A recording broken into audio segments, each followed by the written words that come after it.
세리, 마태, 레위를 제자로 부르시는 사건에 이어서 이제 금식에 대한 논쟁에 대한 이야기가 나옵니다. 이제 복음서, 사복음서, 그러니까 공관복음, 요한복음 빼고 나머지를 마태, 마가, 누가 공관복음, 같은 관점으로 같은 이야기를 하고 있다.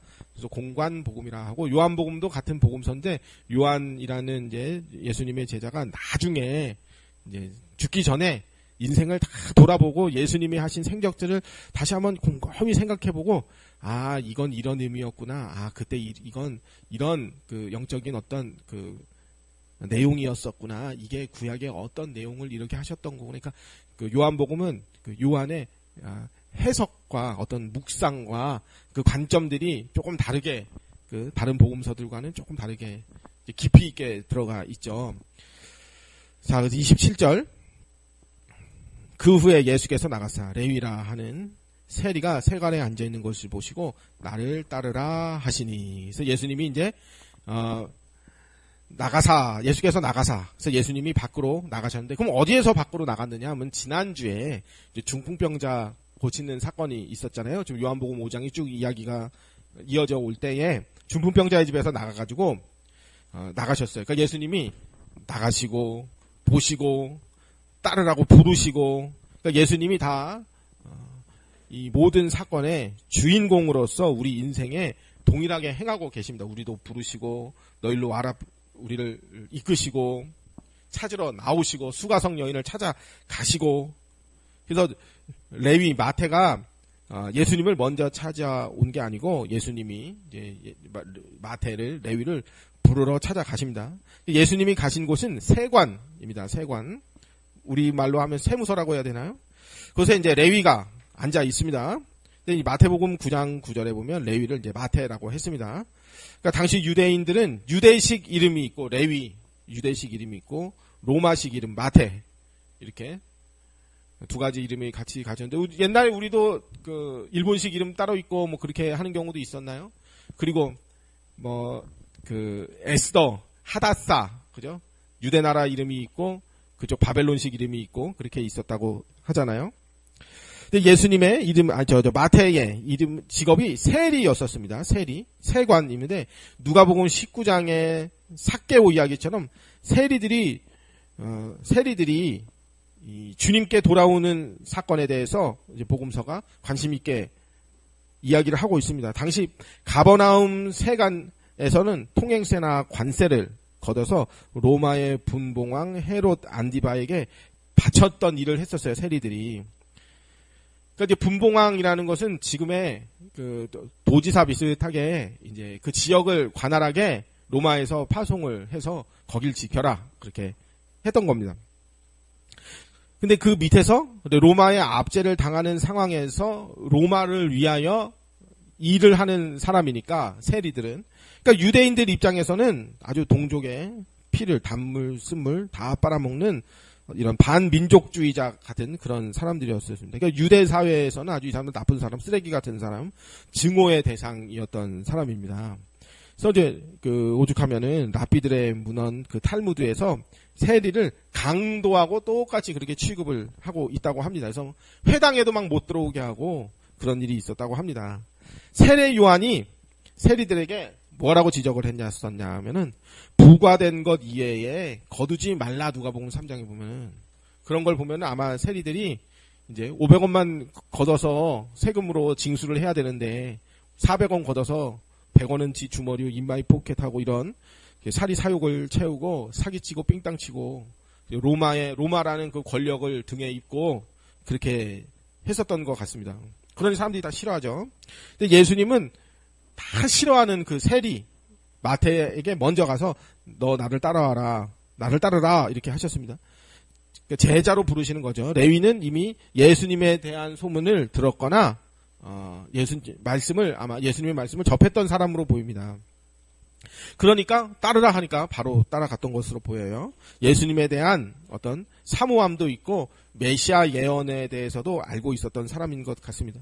그러니까 예수님의 그 나를 따라오라 한마디가 이제 레위 마태의 영혼과 인생을 바꾸어 놓는 그런 그 성령의 역사와 함께 그 인생이 변화되는 그런 말씀이 되었었습니다. 28절에 나를 따르라 했더니 28절에 그가 모든 것을 버리고 나를 따르니라. 일어나 따르니라 그랬습니다. 그러니까 레위는 예수님의 부름에 주저함 없이 결단력 있게 응답해서 바로 따라 나갔습니다. 그래서 그가 모든 것을 버리고, 그러니까 모든 것을 버렸습니다. 그럼 모든 것을 버렸다면 뭘 버렸느냐 하면은 구체적으로 세리라는 그 직업을 버렸습니다.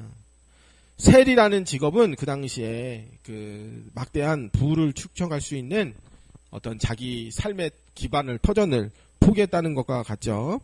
이제는 옛 삶의 방식으로 결코 돌아가지 않겠다는 어떤 그 마태의 단호한 결정이 있는 것입니다. 이처럼 예수 그리스도의 부르심은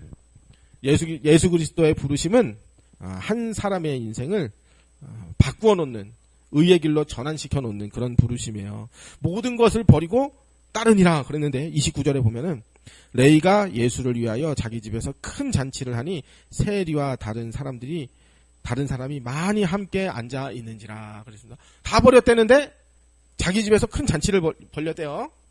그러니까 레위는 자기 집에서 예수님을 위한 큰 잔치를 베풀었는데 금방 지금 28절 29절에 보면은 다 버리고 따랐다고 하는데 잔치를 버렸대. 그러니까 집은 안 버렸네요. 그러면 밥상도 안 버렸고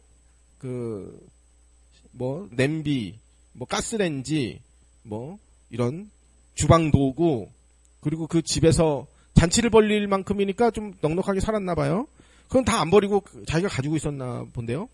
그러니까 레위가 버린 것은 어떤 가족관계나 인간관계나 자기가 모든 재산을 싹 다 버리고 이런 게 아니고 그 자신의 죄악된 옛 직업, 옛 습성, 삶의 방식, 세리라고 하는 미움을 받는 그런 삶의 방식, 그런 것을 버리고 예수님을 따랐다라고 할 수 있습니다. 그러니까 이 모든 것을 버리고 따랐다, 거봐라. 주님의 제자가 되는 삶은 모든 것을 버리고 따르는 거야. 이렇게 하면서 그러니까 이단들이 요런 문구를 가지고 활용을 해요. 그러니까 극단적 이원론에 입각한 그 이단들은 이 세상은 다 마귀가 주무르고 있고 다 부패하고 오염됐으니까 여기서 떠나 자기들만의 거주 공간, 우리만 빛이야. 여기만 복음이 있어. 우리 교회에만 복음이 있어. 우리 단체에만 구원이 있어. 혹은 다른 데는 복음이 희미하거나 없어. 이렇게. 그러니까 자연과 일반의 영역은 다 마귀고 흑암이고 다 나쁜 거고 악한 거기 때문에 그런 것들은 다 버리고 우리 안에 있는 그 어떤 신앙촌으로 들어오라고 한다든지 피지, 브라질, 가평의 통일교 있고 덕평 이렇게 이주를 해야 된다든지 음성 꽃동네가 그 일대 산을 다 구입하려고 했는데 어느 한 모퉁이를 못 샀대잖아요. 그러니까 그 일대를 다 구입했으면은 아무도 천주교의 허락 없이는 들어갈 수가 없잖아요. 자기들만의 그 집단 거주 그걸 만든단 말이에요. 그러니까 이 세상은 다 죄악되고 마귀가 장악했고 흑암 세력 동네이기 때문에 그리고 이런 식이란 말이에요. 그러니까 모든 것을 다 마귀화, 죄악화 이렇게 시켜서 세상과 분리시키고 자연과 일반은 다 악한 것으로 하고 자기들끼리만 배타적 우월감 그리고 남들에게 우리는 고난받고 핍박받았다 하는 이런 피해 의식에 더 똘똘 뭉쳐가지고 그리고 또 어떤 과격한 선교 단체 같은 데 보면은 직장이고 삼성전자 다니던 사람도 때려치고 LG전자 다니던 사람들 때려치고 SK 다니던 사람들도 때려쳐버리고 선교 단체로 다 가가지고 선교 현장으로 다 가버리고 물론 선교사로 나가야죠. 물론 우리가 신실하게 살아야죠. 그러니까 과거에 박태선 신앙촌 그거 할 때는 옛날에는 거기 가야 진짜 믿음 좋은 사람이었었대요. 그때 처음에는. 근데 나중에 부패한 열매들이 드러나니까 거기가 진짜 이단이 맞았구나 이렇게 된 거죠. 그러니까 우리는 그리스도인으로 부름받았다 할 때는 세상 밖으로 이 세상과 단절돼서 모든 인간 관계와 모든 인맥들과 가지고 있는 모든 재산이나 혈연, 지연, 학연 이런 걸 싹 다 딱 끊어버리고 머리 빡빡 밀고 산으로 올라가야 그게 이제 정상이 아니고 이 세상 속에서 빛과 소금으로 사는 것이지 세상 밖으로 도망가는 게 이 신자의 삶은 아닙니다. 그러니까 레위가 베푼 잔치는 주님을 따르는 제자로서 그 모든 것을 버리고 예수님을 따랐다 할 때에 잔치를 베풀었다는 것은 이 세상 모든 것을 다 버리고 그게 아니고 감사의 잔치이면서 기쁨의 잔치이면서 자신의 과거의 죄악된 습관과 생활 터전은 버렸지만 미련이나 슬픔 없이 아쉬움 없이 그렇게 잔치를 벌인 거예요. 그래서 예수님을 따르게 된 은혜가 너무 기쁘고 커서 잔치를 베풀었어요. 이 레위가 베푼 잔치에는 세리와 많은 죄인들이 초청을 받았어요. 그러니까 당시 유대 사회에서 식사 자리에 초청받는다. 이것은 그냥 음식만 먹는 게 아니라 서로가 서로를 있는 그대로 받아들이고 우리 서로가 하나가 된다. 이런 친교의 의미가 있습니다. 그래서 예수님께서는 그들과 함께 식탁에 앉으셨다라는 것은 세상에서 미움받고 버림받은 그 죄인들과 예수님이 하나가 되고 용납해 주시고 서로 하나의 공동체가 되셨다. 그런 뜻을 그런 의미가 있습니다. 여기서 레위는 자신들의 동료들을 초청해서 예수님을 만나게 해주는 훌륭한 이제 전도의 일을 한 경우가 되는 거죠. 그러니까 레위가 자기 주변 사람들을 억지로 예수님 믿어라라고 할 수는 어려웠을 수 있겠지만 예수님을 만날 수 있는 기회를 그렇게 제공을 해준 것입니다. 그러니까 우리도 역시 마찬가지로 영혼의 믿음을 일으키시는 분은 성령님이시지만 그들이 복음을 듣고 주님을 만날 수 있도록 우리가 통로가 되어 주어야 할 것입니다. 그것이 오늘을 사는 성도들의 중요한 사명이 되겠어요. 30절. 바리새인들과 그들의 서기관들이 그 제자들을 비방하여 이르되 너희가 어찌하여 세리와 죄인과 함께 먹고 마시냐. 세리와 죄인이나 부정한 놈들하고 같이 있으면 어떡하냐. 이렇게 바리새인 유대인들이 왔다는 거예요. 그러니까 이 잔치에 바리새인 서기관들이 처음부터 초청을 받지 못했던 사람들일 텐데 왜냐하면 레위가 자기 주변 비슷한 사람들 세관들과 세리들과 죄인들을 불렀을 텐데 바리새인들과 서기관들이 초청도 안 했는데 와가지고 그러니까 이 사람들은 예수님의 일거수일투족 다 따라다니면서 감시하고 꼬투리 잡고 트집 잡으려고 이제 온 겁니다.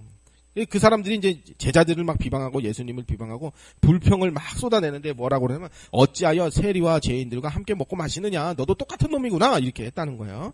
그러니까 이 말은 제자들을 예수님 주변에 있는 제자들을 비방하는 것 같지만 사실은 예수님을 비난하는 것입니다. 그들과 함께 어울리시는 예수님을 비난하는 것입니다. 그러니까 이 사람들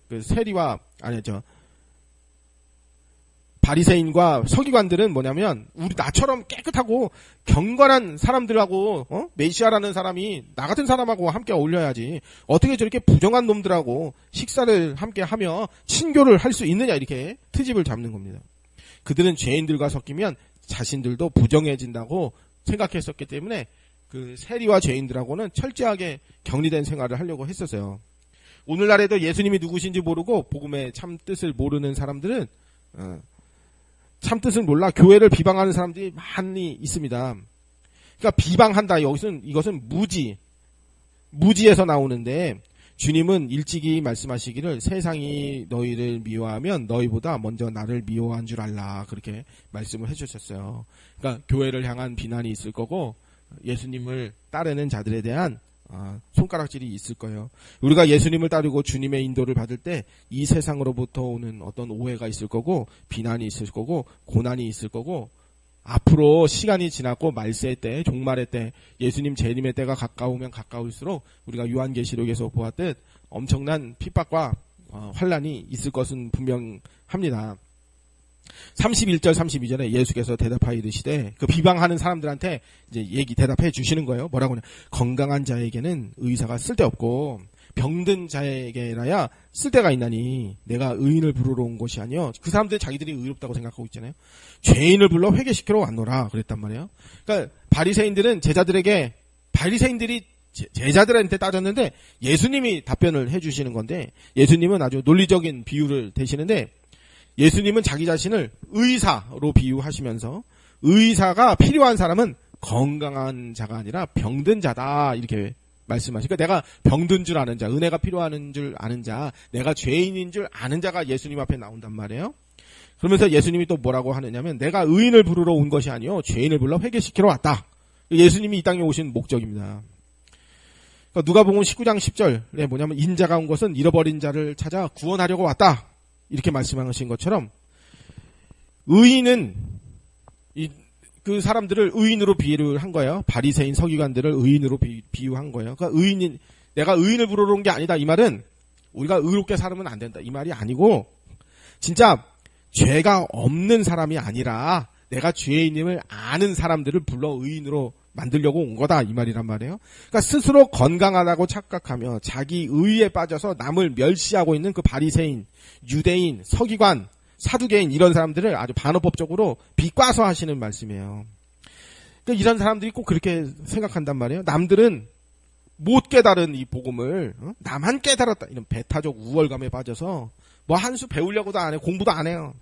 그 스스로 의롭다고 믿는 자들. 나는 복음 깨달았어. 그게 자기가 의롭다고 생각하는 거거든요. 이런 사람들은 참된 회개를 하기가 어렵습니다. 왜냐면 나는 다 깨달았는데 어떻게 회개를 해요. 그러니까 예수님은 그런 사람들을 위해서 오신 것이 아닙니다. 내가 죄인인지를 아는 자를, 내가 죄인이라 면목이 없어서 주님 앞에 나아갈 자격이 없습니다. 이렇게 회개하는 심령이 있는 자들을 부르러 오시는 거죠. 예수님은 자신이 영적으로 병든 죄인임을 인정하는 자들을 불러서 회개시켜 거듭나게 하시는 분이신 것이지. 나는 뭐 아프지도 않고 의사가 쓸데없는데 그러면 오지 말아야지. 그렇게 된단 말이에요.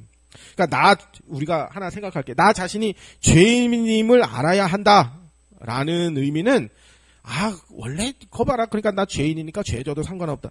이단들이 그렇게 요걸 가지고 그렇게 하거든요. 그런 게 아니고. 그러니까 이단들은 이런 죄인인 줄 알아야 한다.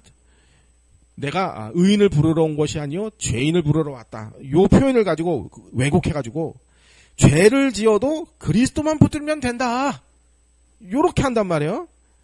그러니까 위 말씀을 자신들의 범죄의 정당성을 지지하는 그렇게 왜곡을 해서 써먹는데 그게 아니고 나는 죄인입니다. 이 말은 내가 어제 살인했습니다. 내가 어제 사기쳤습니다. 내가 어제 아주 입에 담지 못할 나쁜 짓을 했습니다. 그렇지만 나는 예수님 믿고 거듭난 사람입니다. 이런 뻔뻔한 그런 게 아니고 내가 죄인입니다. 이 말은 부패한 죄성이 있는 나는 죄감이 있는 사람입니다. 이런 의미입니다. 모든 사람은 죄인입니다 할 때에 그 죄인이다 이 말은 내가 가서 나쁜 짓 짓고 와야 예수님 필요한 사람이 된다. 이 말이 아니고 나는 부패한 본성을 가진 어쩔 수 없는 사람입니다. 이런 의미입니다. 죄를 지어도 상관없다는 의미가 절대로 아닙니다. 그러니까 누가복음 전반에 걸쳐서 회개하라 이 말을 아주 강력하게 강조를 합니다. 구원은 뭘로 받느냐 하면 믿음으로 받는다 그래요. 그리고 공식이에요. 회개로 받는다 하면 그거 이단이다 그래요. 근데 구원은 맞습니다. 믿음으로 받습니다. 회개로 받지 않습니다. 그러나 회개 없는 믿음은 회개 없는 구원은 없습니다. 그리고 구원을 행위로 받지 않습니다. 행위로 구원받는다 그러면 그거 이단이에요. 그런데 행위 없는 구원은 없습니다. 성화 없는 구원은 없습니다.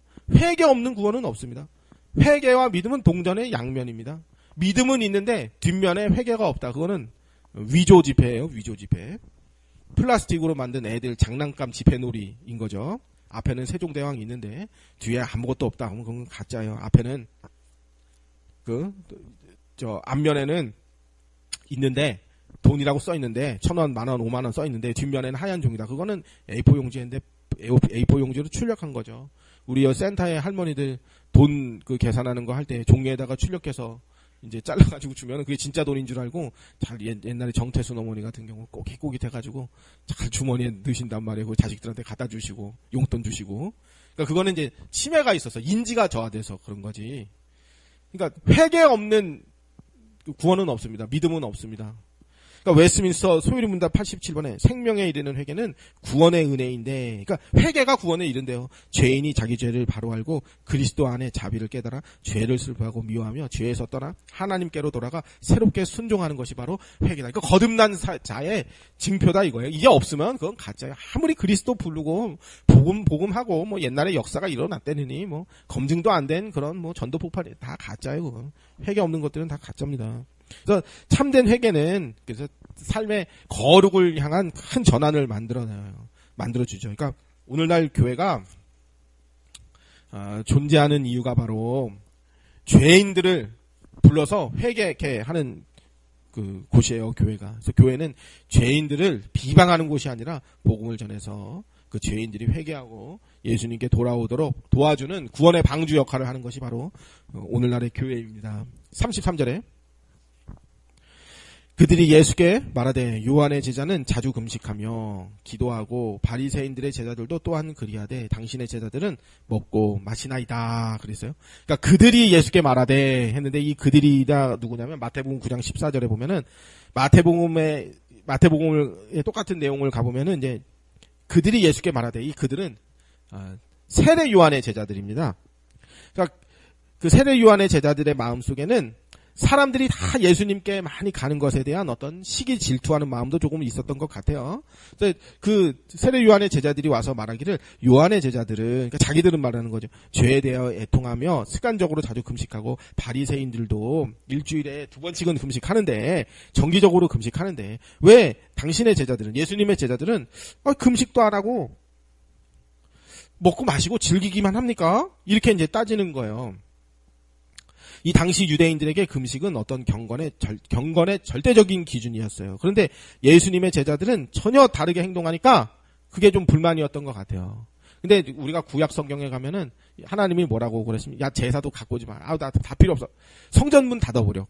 이거 필요니까. 그러니까 그 마음에 진짜 회개하는 마음, 메시아를 붙들고 나오는 마음이 있어야 되는데 이 구약에 나중에 보면은 어떻게 하느냐면 이거 드렸으니까 됐죠 이제 그런 거예요. 그러니까 예를 들면 부모님이 어제 그 남기학 아버님이 저 셋째 아들 불러다가 머리 깎아주러 땡깡 써가지고 남기학 아버님 아들이 서울에서 쫓아 내려왔다는 거 아니에요? 근데 그 아들이 만약에 와서 그럴 사람은 아니겠지만은 머리 이발소만 데리고 가고 됐지 아빠 나 집에 간다 하고 서울로 바로 올라가 버린다. 그러면 물론 이발소는 갔다 왔으니까 목적은 이루었다 하지만은 그 마음은 그 아버지를 공경하는 마음은 아닌 거잖아요. 그러니까 구약에 물론 재물이 나 대신 죽을 그리스도를 예표했다 하지만은 하나님 앞에 나와서 얘다 바베큐나 드십시오.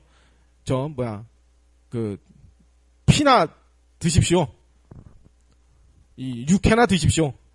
하나님 앞에 이렇게 했으니까 됐죠. 이제 더 이상 바라는 것도 없죠. 하고 이제 죄지로 또 나가고 그러니까 하나님이 나중에는 말라기쯤 가보면은 문 닫아라 이제 오지 못하게 해라 차라리 이렇게 되었다는 거예요.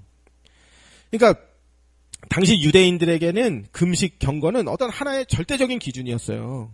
근데 예수님의 제자들은 전혀 다르게 그런 걸 안 한단 말이에요. 그러니까 그 사람들이 봤을 때 불만이었어요.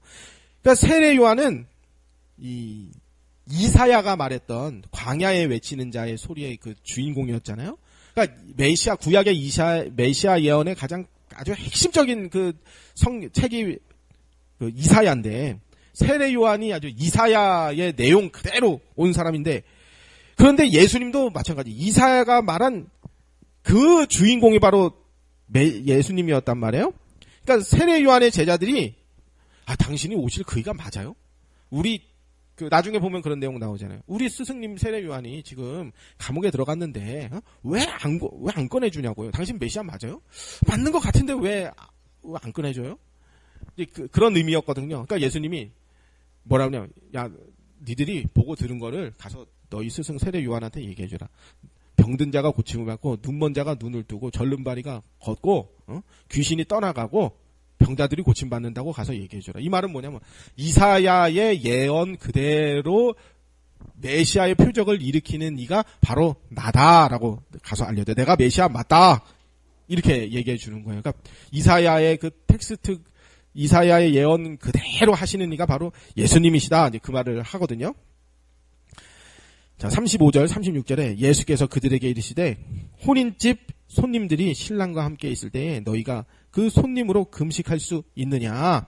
그러나 그날에 이르러 그들이 신랑을 빼앗기니리 그날에는 금식할 것이니라. 그러니까 예수님은 이제 결혼식 잔치를 비유로 말씀하시는데 혼인집에 신랑이 있고 손님들이 있는데 왜 굶어야 돼? 어떻게 굶냐? 그 말씀이니까 구약에서 하나님과 백성의 관계를 부부관계로 표현했듯이 예수님이 이 땅에 오신 것은 하나님의 나라 깊은 잔치, 메시아의 날이 도래했다는 것을 알리는 거잖아요. 결혼식에 참여한 손님들이 신랑과 함께 축제를 즐기면서 결혼식장 가가지고 슬퍼서 울며불며 그건 말이 안 되잖아요. 그러니까 제자들이 주님과 함께 있을 동안에는 금식할 필요가 없다 이 말입니다. 그 모든 구약의 도덕법과 사회법과 제의법과 모든 율법의 주인공, 율법을 이루시고 완성케 하시는 그 주인공이 왔는데 다시 옛날 거 하겠다 하는 그것은 거룩한 게 아니고 예수님을 멸시하는 거에 되는 거란 말이에요. 우리가 지금도 구약의 율법, 제사법 다시 지키자. 저 안식일 교회처럼 토요일날 예배드리고 안상원 교회처럼 우리가 토요일날 다시 예배드리자. 우리 성경에 있는 말씀 그대로 우리 똑같이 하자. 그거는 성경을 잘 지키고 하나님 말씀을 잘 지키는 게 아니라 모든 것을 이루신 예수님을 무시하고 멸시하는 꼴이란 말이에요.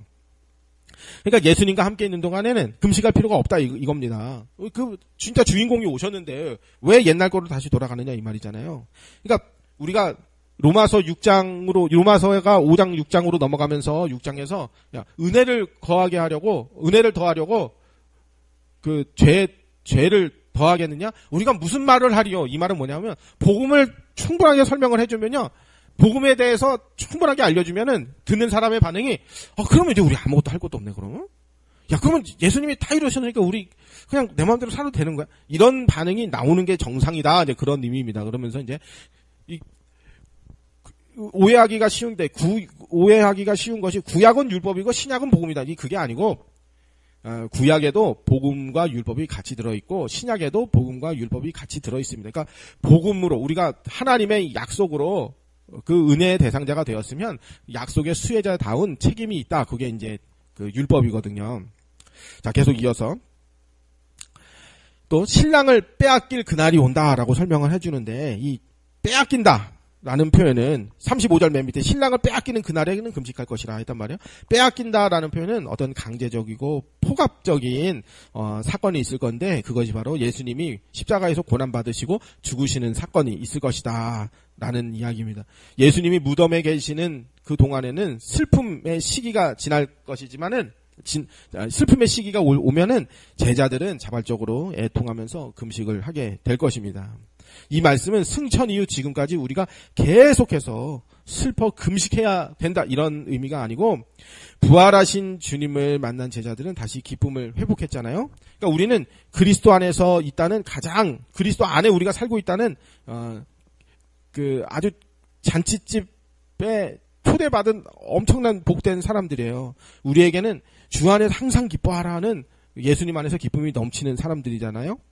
다만 우리는 예수님이 다시 오실 때까지 이 땅에서 죄악의 유혹을 이기고 자기를 부인하는 경건의 훈련으로서 절자와 어떤 금식과 어떤 그 거룩과 분별의 삶을 사는 것이지 구약의 그 메시아를 아직 오시지 않은 메시아를 대망하면서 그런 옛 관습에 의한 절자와 경건은 아니란 말이에요. 36절 또 비유로 이르시되 새 옷에서 한 조각을 찢어 그러니까 새 옷에서 새 거에서 뜯어가지고 낡은 옷에 붙이는 자가 없나니 만일 그렇게 하면 새 옷을 찢을 뿐이요. 그러니까 새 옷만 망가지는 거죠. 새 옷에서 찢은 조각이 낡은 것에 어울리지도 아니하니라. 새 거가 왔는데 왜 옛 것을 다시 고집하느냐 이 말이에요. 새 옷에서 조각을 찢어 낡은 옷에 붙이는 그런 바보 같은 사람은 없어요. 그렇게 하면 멀쩡한 새 옷도 못 쓰게 되는 거고 기존에 있는 낡은 옷도 사실은 못 쓰게 어울리지도 않고 그러니 옛 것과 새 것 다 버리게 되는 꼴이란 말이에요. 그러니까 이 말씀을 왜 하느냐면 바리새인과 요한의 제자들은 구약의 율법주의라는 낡은 옷을 고집하는 모습을 보였기 때문입니다.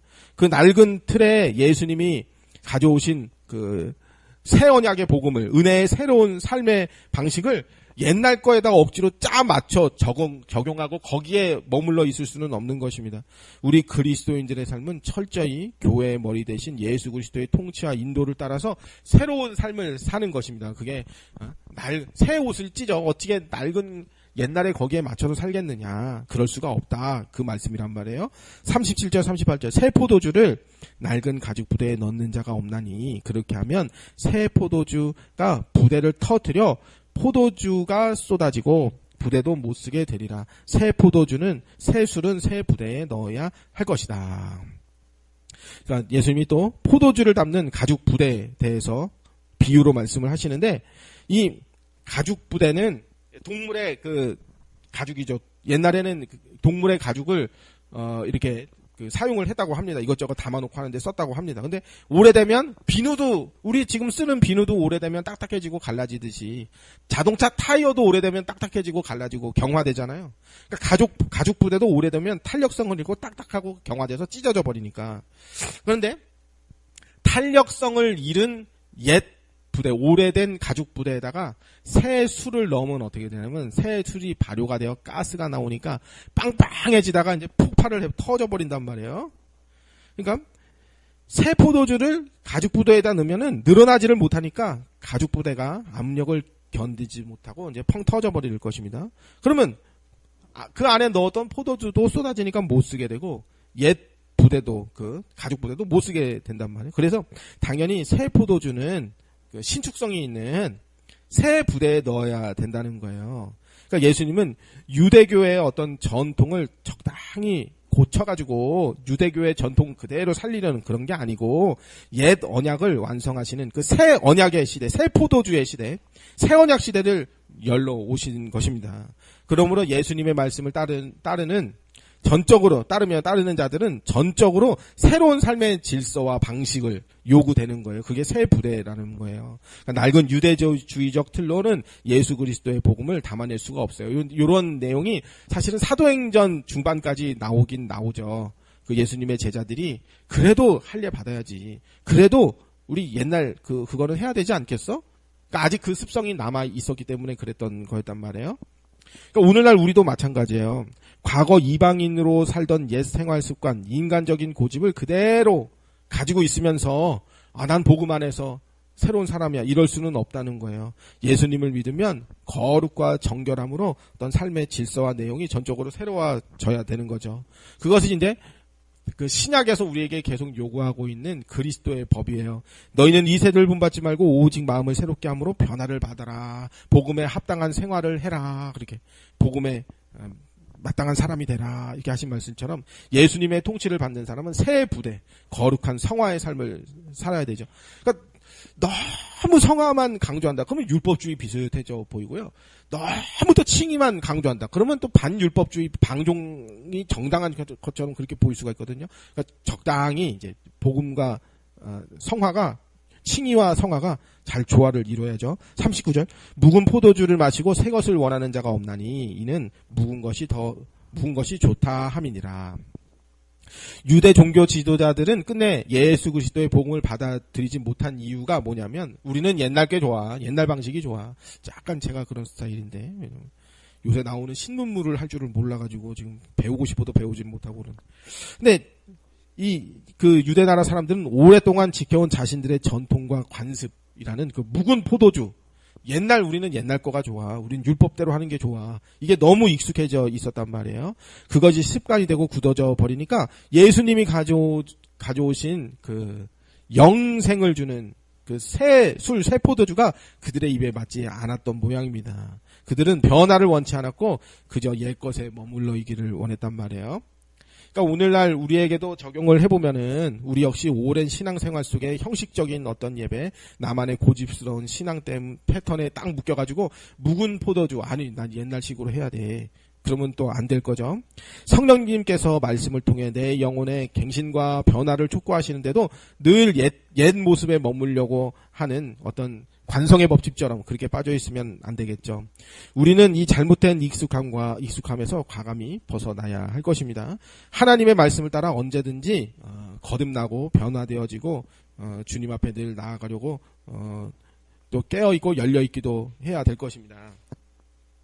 오늘 읽은 본문에 레이는 자신이 의지하던 현실의 어떤 풍요, 세리라는 좋은 직업, 먹고 살기 좋은 직업 이런 것들을 낡은 부대, 그것이 그 사람에게는 낡은 부대였잖아요.